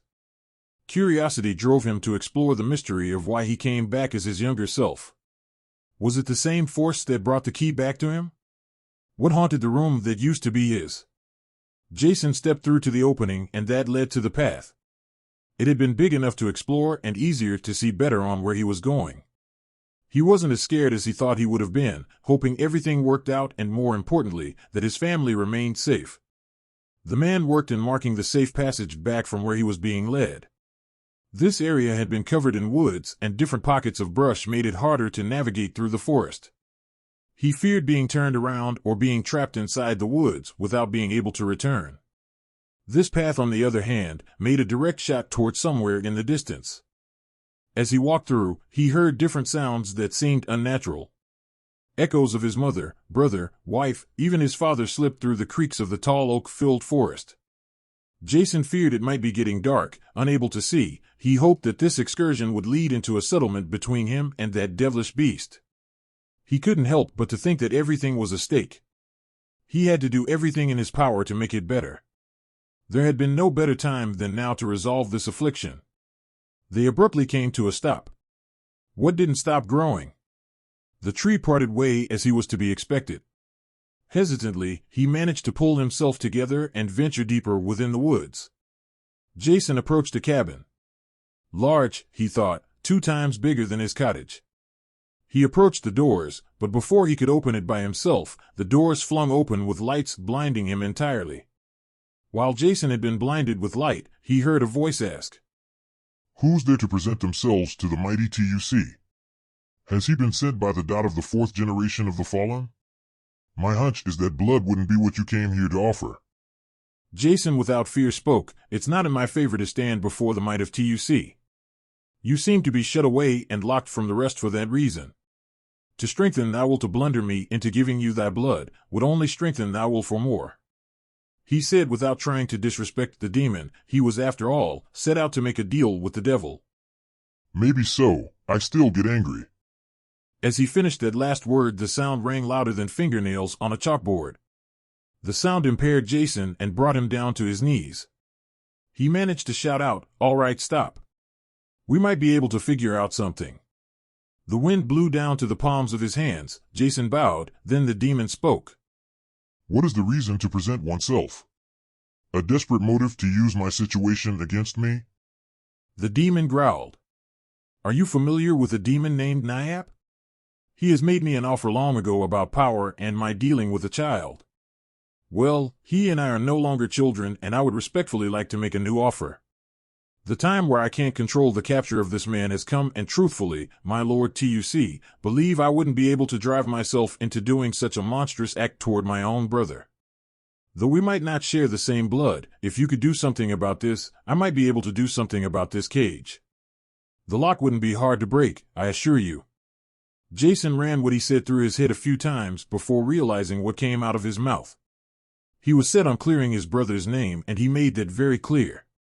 He figured if this beast was to be locked away, then the demon would be more inclined to help him out of the mistake he made many years before.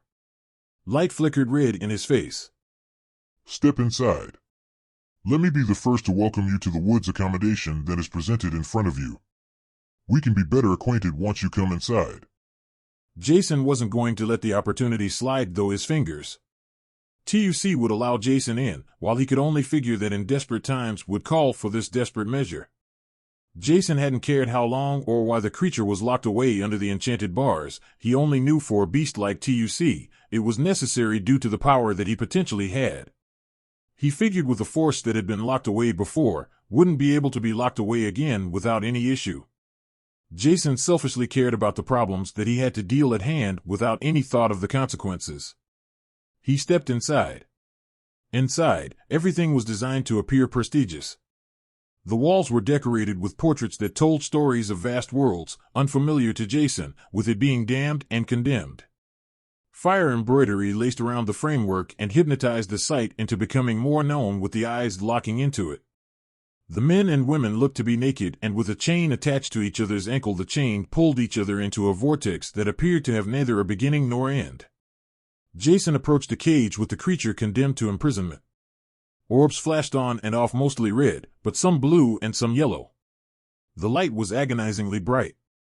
The demon himself might have taken Jason a good moment to focus on, the sheer luck he could place the start of it while it writhed in its cage, yet it spoke, and the sound trailed to Jason to finally catch it peering into the eyes of the monstrous internee. The orbs filled with liquid and the oozing of blood thickened the inside, dimming the light of the orbs that had started off blinding its visitor. The movement intensified inside its borders and grew more impaled and vulgar the closer Jason approached. Hesitant to come closer, the creature followed the pace Jason moved toward the bars. Jason came to a complete stop. He stared at the confined beast and wondered how its cage held something so colossal. TUC's slimy body ripped with a regurgitated tremble, the mucus band from one end to the other and the color reflected as the earth. It stretched as tall as a fully grown oak tree and as thick. Its slimy body rolled in every different direction. Jason came to the conclusion that it was identical to an earthworm. The mangled worm was identical to an earthworm, but its texture and body tone only resembled familiar aspects. There were arms and legs, but not as a centipede would. The arms looked as if they could retract, and its olfactory receptors looked as if they had done the same. The cage would have been thick enough to not allow the creature to slip through, though with its ever-changing body, it seemed it wouldn't have trouble. It stopped twisting and turning, it towered high and looked down over Jason with ease. A face manifested under its flat tip that looked as the teeth overlapped its mouth while looking as if it had been on the tip of its head. The mere sight made Jason gag. He muttered, "Sorry." The way I look matters not to me. Nor does it change the current position I'm in. I would still be one of the most feared demons to ever roam these lands. Cursed plague brought witch doctors to drive a force to imprison my kind. The lands haven't changed, have they? A pause caught Jason off guard. No matter, it's not important. I brought life to your world, and what did they do? Cast me out. Blame me for all the bedeviled afflictions brought upon your people's intentions. I blame the false lords, demons disguised to promise you fortune and serendipity. Blah. Damn followers of the light, just like the dark, trust nothing that blinds you from seeing. Jason spoke, "I worship no gods nor demons. I have told you about the trickery that has deceived my intentions on being who I truly was supposed to be." Acts of demons. TUC interrupted. The promise of something you already obtain, possibly a follower of light. Brightens your future with light, and eventually the one notices the trickery that follows afterwards. The smell worsened as time grew inside the chamber. Jason couldn't help wanting to leave. He held back vomiting. I want to escape. Destiny brought you here to me. Together you and I will remember how you freed me, and I would reward you with anything your heart desires. You might remember someone here before. No, another force that kept these woods forsaken for entry, yes. I believe you aren't the only person that is in need of my talent. And what might that be? My power will take life with your past deal to keep life moving on, as life wouldn't change from how it had been before. The face synchronized with its body. I began to desire the world for how it should be looked at, and that's what I wanted to return in exchange for your life. Or brother's life. Speechless, realizing it hadn't been a dream, Jason wanted to say so much more, but hadn't. Too much, am I? I have been locked inside for decades without any fresh air. Years I've spent here alone without companionship to dwell on my pity. You might be looking for Lord Nyap. I too have been wondering the same. He would be the demon that has guarded this plot of land. He alone would be the protector of my prison. He too believes my misfortune and how it would be fit to see me roam the world again. Decades on behalf of my sentence, his appearance brief, I'm sure he was the one who entrusted you with that key. Jason yelled, "Who did this?" Human, a man, his status not known by much. He struck fear into many with the magic he wields. He used curses to trap or even enslave demons. If you hadn't already known, you can never truly kill a demon. He does not matter anymore. My belief is that he died a few decades back. Jason held eye contact with him, even though he could barely stand the sight. The foul stench drove tears to his eyes.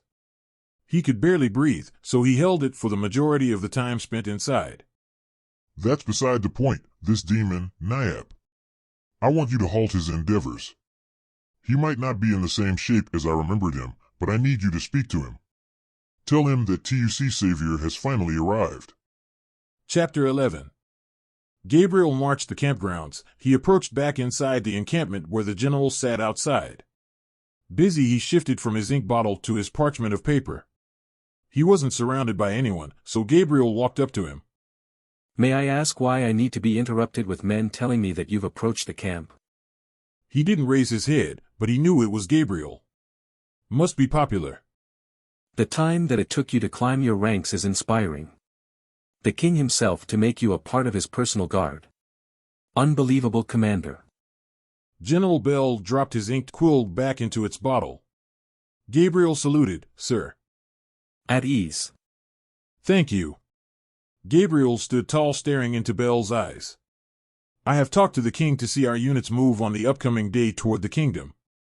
Our unit should be at least awarded for the acts of valor. He reviewed our responsiveness and gave me an advantage over several ranks of the military. I hope that you are as honored as I am." Completely unnecessary. "Sir?" It's not your place to make us stand out more than we need to. King Larry has never been one for showing kindness. He sees you as a centerpiece to his military, and he enjoys having you as something to brag about. You alone could kill hundreds. You're more than a soldier, and the king exploits that. "I don't see why my men that I would gladly die for won't accept a little bit of gratitude." Gabriel raised his tone. Don't make me remind you of your rank, Commander. We won't need to get comfortable to do our job. Without you now, my men need to stay tough. They don't need the luxury of the kingdom and harlots infiltrating our camp. Bell muttered underneath his breath. Any more than we already get. General Bell coughed. He cleared his throat. He signaled to a servant for a moment, then received a glass filled with liquid. He took a drink and choked a bit. It's been a great honor to accept anything from the throne. We just won a war. If they don't care about our lives, I'll start to worry. In the meantime, you should expect more of our men trying to improve on hitting their trajectories. He said with a straight face. I just want to ensure the best. Gabriel smiled, if you don't mind me saying, sir. Granted. Bell said in a firm voice. You are as hard as they come, sir. When I find myself finally getting a word with you, you are never interested. You're surely old-fashioned and not accustomed to transitioning from our position on how it was to our position now. We desire power and we have the capability. A lot of us have been waiting a long time for something like this to take part in our lives, and we want everyone satisfied. Not saying you don't, I just mean. It's fine. That it's necessary to break a young soldier's heart with your words. You have said more painful things now than a man that gladly kills for the thrill of battle. Gabriel winced while saying. The general had not flinched. He took in consideration what Gabriel mentioned, then said. Grab Division 4, 5, and 6. Move them toward the northeast riverbank outside the camp and have them break down equipment and gather resources. Wait for further instructions. Gabriel saluted and walked away. The man broke into a few different tents and told different soldiers to move into formation. The next couple days, Gabriel spent directing soldiers for relocating. Gabriel moved word to everyone that it'll evidently be more important to move quickly. The remarkable amount of distance they covered made the camp seem larger versus when it had been in cantonment. They marched through the empty grounds before a very large wagon rolled in. Gabriel finished what he had been packing away, nearly too large for an average man to carry. Commander! A man with a large mustache said. He turned to face the wagon, and the king exited the caravan. The moment Gabriel knew far too well, his mission would have served a critical point that his time had been serviced. The king came to him. Gabriel couldn't help but to smile. He bowed. Trusting him with ties to his brother would seize control over neighboring nations. Yes, Your Majesty. Gabriel reconciled. It has been some time in our best interest for our people and armies to advance into the cities of Valadium. Take control by force. Advance into the city in 3 moon settings. I have spoken, and want no retaliation, for that it will be. Go now, my fellow warrior, a friend. Make the general, Bel, happy. He has always spoken positively about you and respects your skill in the art of the kill. See, that's the advance in the next coming days. The king said, twisting his lock of hair. Oh, and keep this word from reaching anyone else. I wouldn't want the weak and misguided to be led to think that it would benefit our advantage by taking control over our sovereign countries to the west. Best keep this exclusive. This changes everything, Gabriel thought. How this would affect Jason, Gabriel couldn't help to think of his older brother. They've wanted peace, and to think the king would want to do something so unthinkable and naive. Gabriel felt his hand wanting to whip his blade toward the throat of the monarch. He found himself flinching at his restraint. Men willingly gave into the dream that everything might come to a perfect ending. All could be saved. Gabriel crunches his hands, making a sound with his leather gloves. It was enough to make Gabriel turn into committing an act of regicide. Affected by the king's words, Gabriel froze up. What of his brother, he thought again. He was sure he could at least reconsider, yet he said nothing. On the other hand, Gabriel always thought his brother spoke for the king. This could be ideas of Jason. Why? Gabriel couldn't help but to wonder. Did Jason have a plan for overthrowing the king? The people might riot and rage, and something this large might leak out. For King Larry's special forces to march back toward Valadium would raise eyebrows. Gabriel started to see how this might benefit Jason. To have a brother on the throne. King Larry had been a cheat, and his offspring tied relations with Samantha. Though not in line for the throne, she still had royal blood running through her veins. Gabriel hadn't wanted to think political and couldn't imagine Jason not having some say in the matter. He never cut the king down. He followed orders and took into power believing that they were to do anything the king needed, even when the favor would be too great. Backstabbing the entire kingdom hadn't seemed to be the best action. The enemy would never stop, he thought, and figured it would be no better time than now to push forward an assault. The threat before this was advancing from where they needed, but respect and trust in their higher-ranked officer landed them power in a nation that prided themselves with defense. Focusing on pushing them to adopt a possibility of life being free gave each and every man courage. Deferred their responsibilities came with exile from their homes, the least of their worries. Being exiled from their city led into being enslaved or possibly murdered by bandits. Gabriel reflected on the king's orders and went back to his post. A long flight of stairs led to the top of a small tower. His post kept in mind oncoming traffic coming in and out of the city. All arms were redirected towards the northeast, where possible threats from other neighboring countries would come in. His reign of power and order to wipe out the kingdom of Valadium was now reality. He waited for the games to begin. Chapter 12. Jason walked a path leading out of the chamber with pride. It hadn't been any more trouble to follow the path back than it had been coming in. Darkness consumed the sky, which made everything hard to see. Trees turned into the sky, blocking out the moon.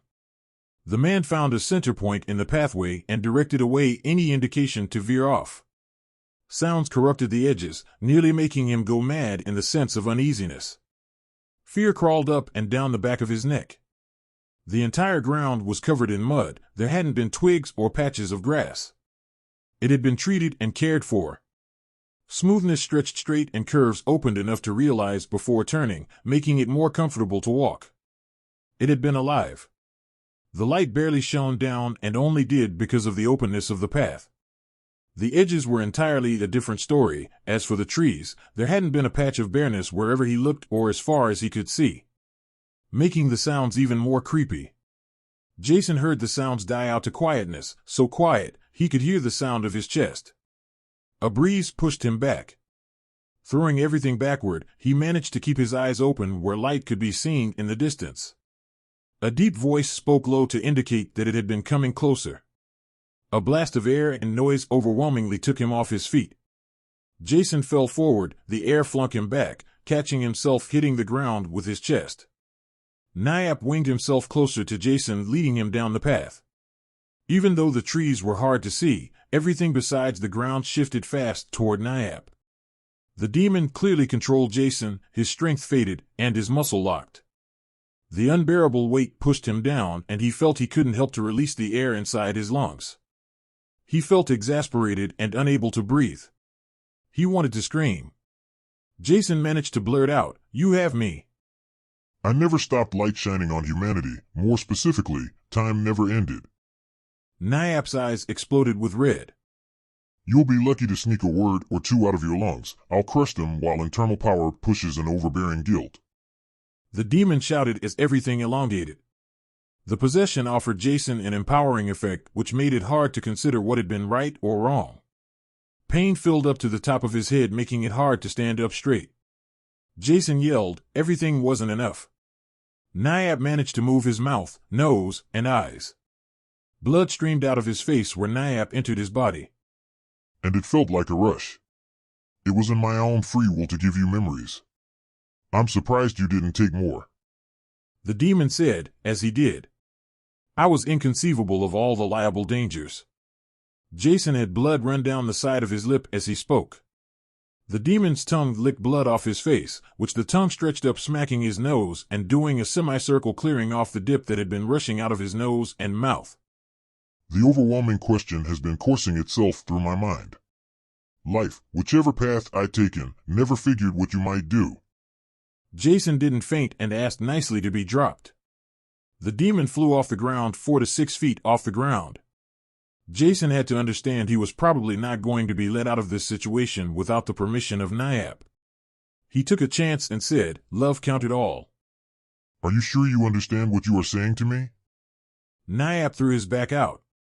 Jason, in pain, screamed, "Yes."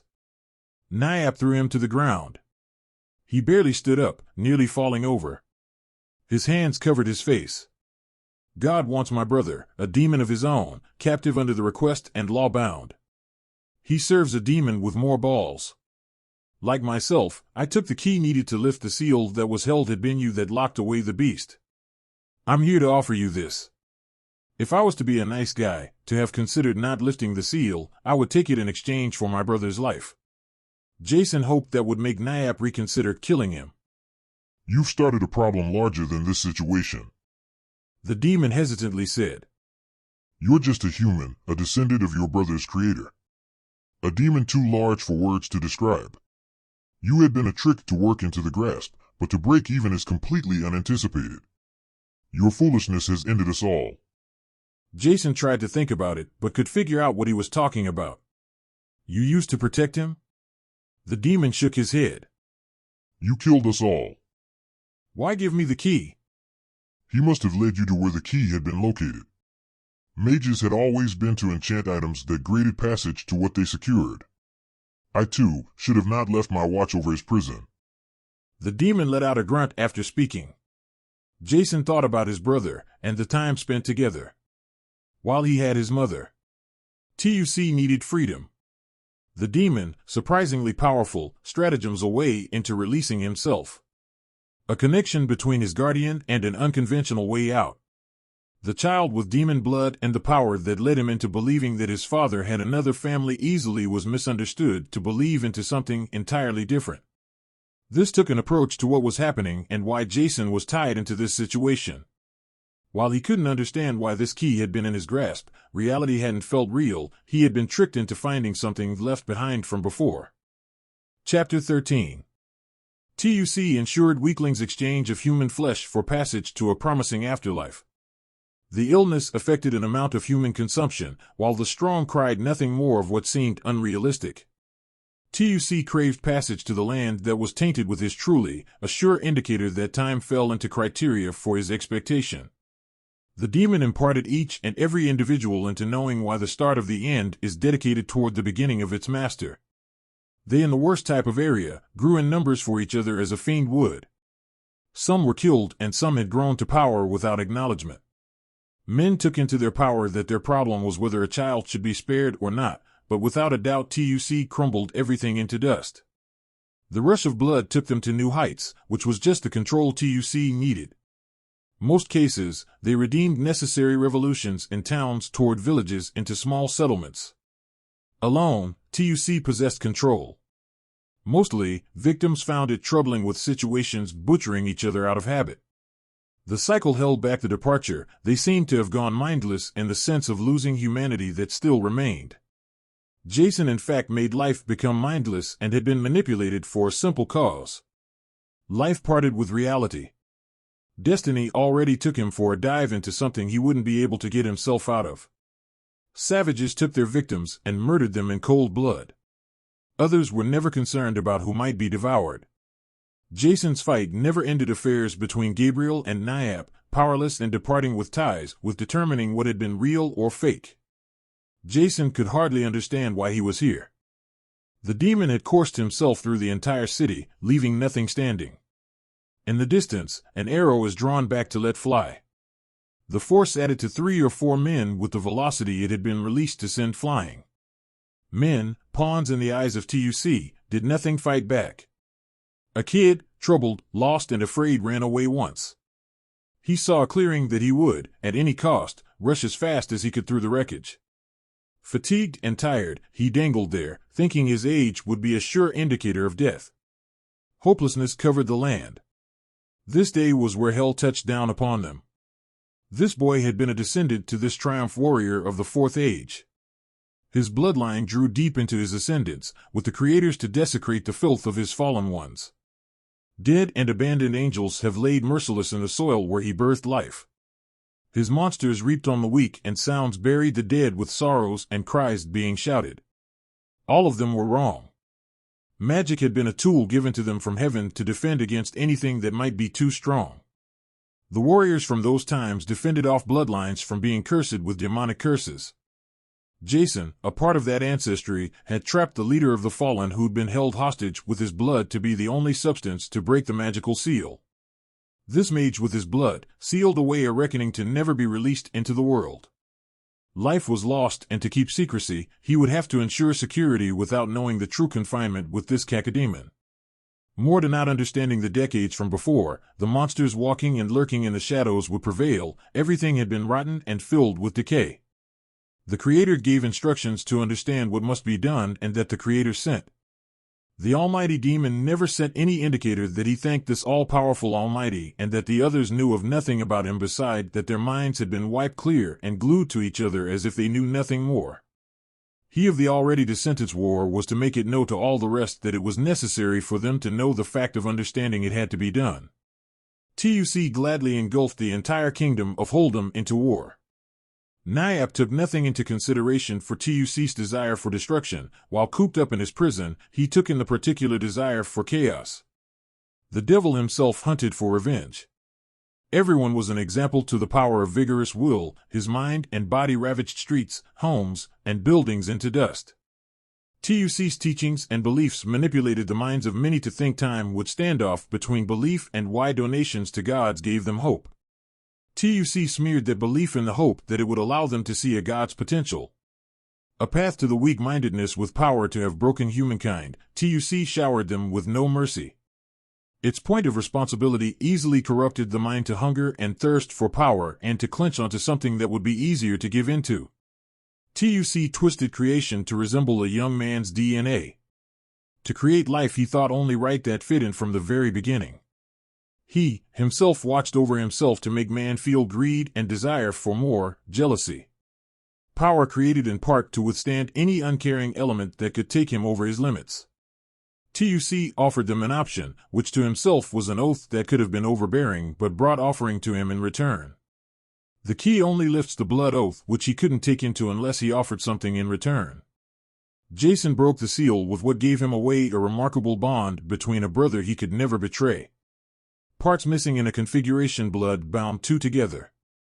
He found in his accepting fate not settling but tormenting his freedom. Jason shivered with his bones broken and pain jolting up his back. He managed to cry, "You bitch! I will kill you!" He'd adhered to what might come of him. Death had only been the beginning, he knew this.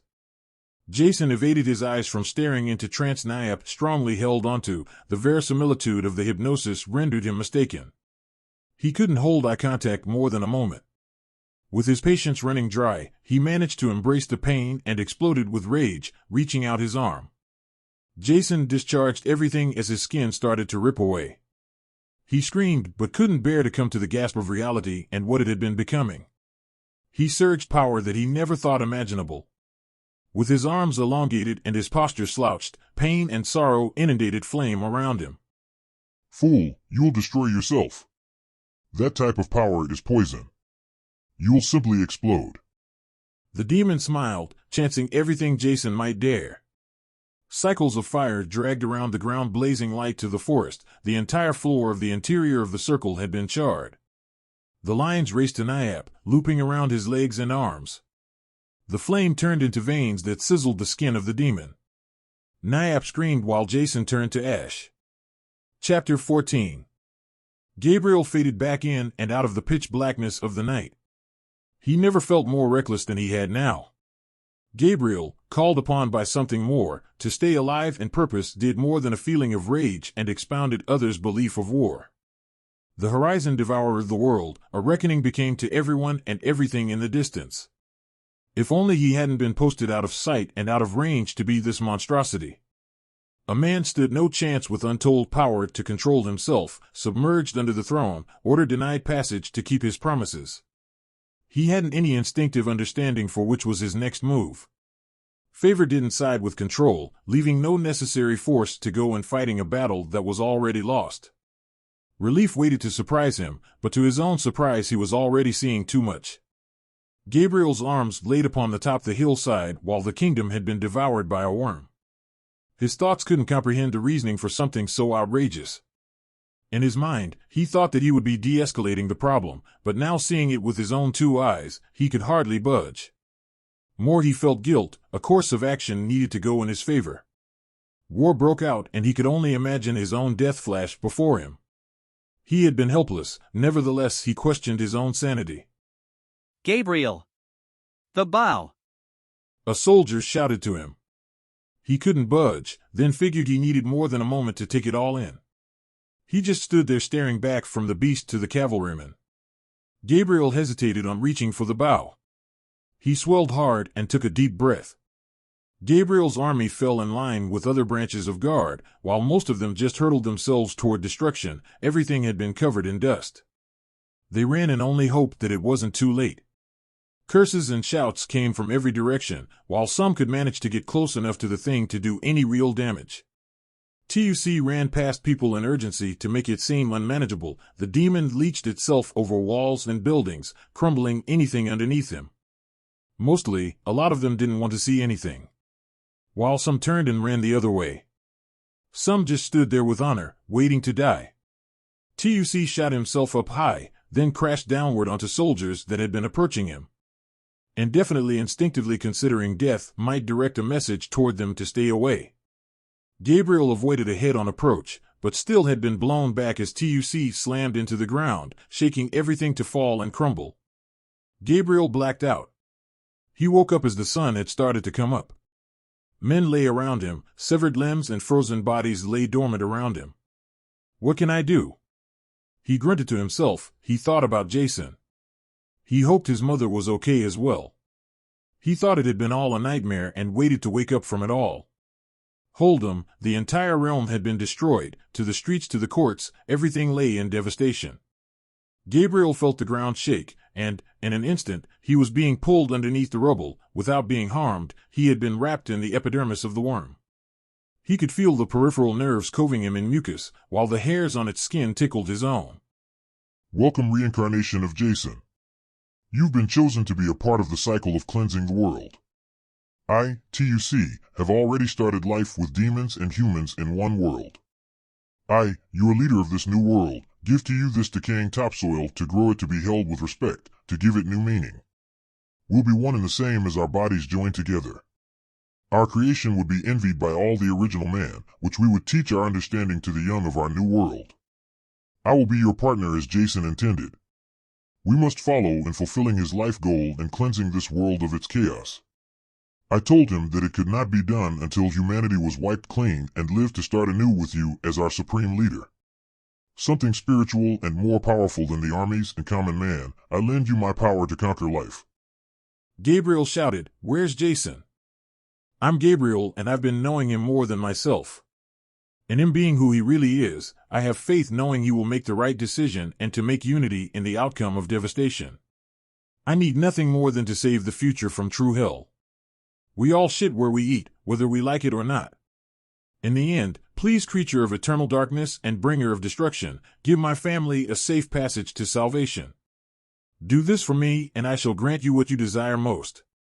My blood runs deeper in my family than an oath. It flows deeper than any promises that a selfish king could ever offer. I request this." Jason holding the cloth to his face.